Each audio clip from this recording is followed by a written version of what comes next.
السلام علیکم ورحمۃ اللہ وبرکاتہ نحمده ونصلي ونسلم على رسوله الكريم اما بعد فاعوذ بالله من الشیطان الرجیم بسم اللہ الرحمن الرحیم ان عدة الشهور عند الله 12 شهرا صدق اللہ العظیم۔ میرے عزیز ساتھیوں، ماہ محرم کا وقت کافی قریب آ رہا ہے اور محرم کا مہینہ ذی الحجہ کے مہینہ کے بعد ہی آتا ہے۔ اسلامی سال کا آغاز محرم الحرام سے ہوتا ہے۔ جس طرح سے انگریزی سال میں جنوری سال کا پہلا مہینہ ہے، اسی طرح سے محرم الحرام عربی کے سال کے اعتبار سے، اسلامی سال کے اعتبار سے سال کا پہلا مہینہ ہے۔ تو میرے دوستو، اس مہینے کی ایک الگ فضیلت ہے، ایک الگ برکت ہے۔ اس مہینے کو حرمت والا مہینہ بنایا گیا ہے۔ سال کا پہلا مہینہ محرم الحرام ہے۔ ابتدائی دور میں جب آپ علیہ السلام اور حضرت ابوبکر صدیق رضی اللہ تعالی عنہ کا دور تھا، اس دور میں اس طرح سے سن یا ہجری وغیرہ متعین نہیں تھی۔ اس دور میں یہ تھا کہ اہل عرب کسی جنگ سے یا عام الفیل یا اس طرح سے کچھ ایسے واقعات سے اپنے دن تاریخ کو متعین کیا کرتے تھے اور اپنے دن رات کے کام کو انجام دیا کرتے تھے۔ اس کے بعد آپ علیہ السلام کو جب نبوت ملی تو سن نبوت سے بھی بعض لوگوں نے تاریخی اعتبار سے اپنے کام وغیرہ کو انجام دینے لگے۔ جب خلیفہ دو حضرت عمر فاروق رضی اللہ تعالیٰ عنہ کا دور آیا اور اسلامی حکومت عجم میں بھی پھیلنے لگا، تو باضابطہ سن اور ہجری اور تاریخ ایک متعین کرنے کی، ایک جگہ اکٹھا کرنے کی ضرورت آئی۔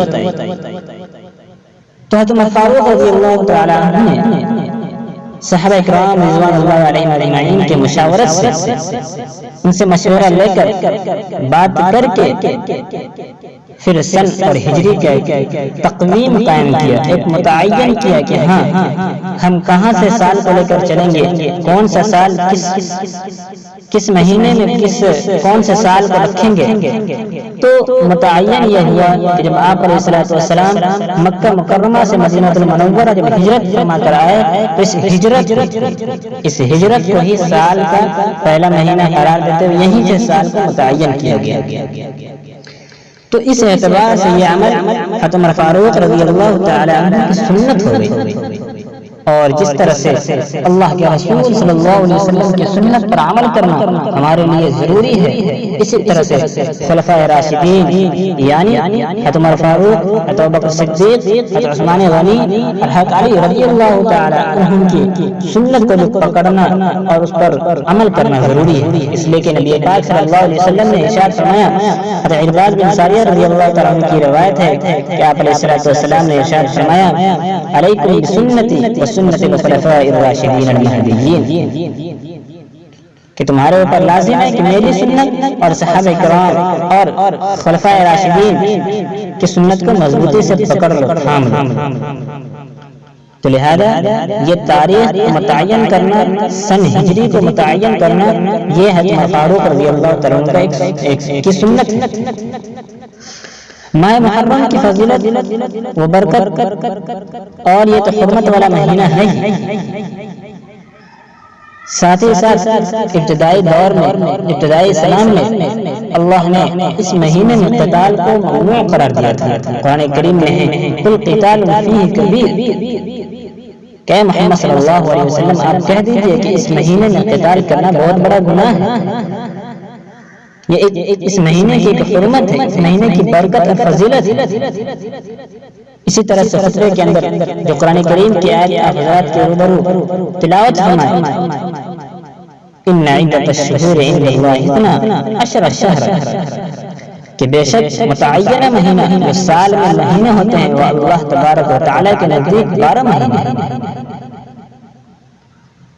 12 مہینے سال میں ہیں، لیکن ان میں کچھ ایسے بھی مہینے جو حرمت والے، جو برکت والے، جو فضیلت والے۔ تو آگے ہے منہا اربعۃ،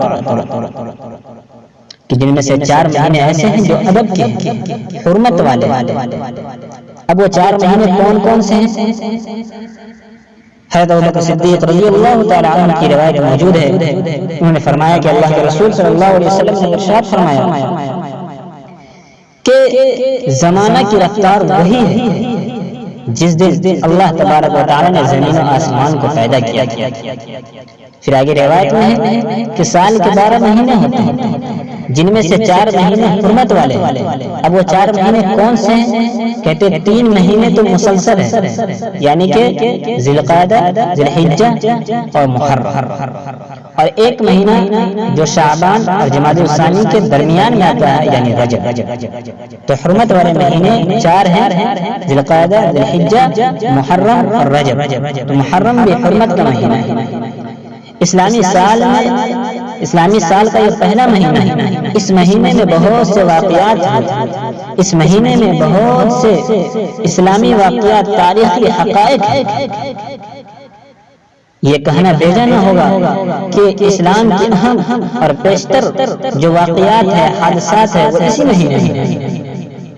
تو جہاں یہ ماہ محرم ہمیں سال نوید کی ایک طرح سے خبر کرتی ہے کہ ہاں یہ عربی کا یا اسلام کا یہ پہلا سال ہے، وہیں پر ہمیں بہت سے واقعات، حادثات کی طرف باخبر بھی کرتی ہے، تاکہ ہم انہیں یاد کر کے اپنے اسلاف کے زندگی کو طرز عمل بنائیں، اپنے اسلاف کے قدم پر نقش قدم چلیں۔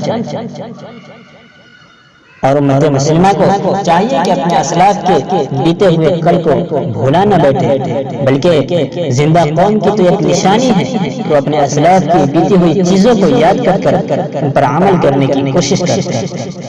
میرے دوستو، یہ ماہ محرم بہت سی فضیلت کا حامل ہے۔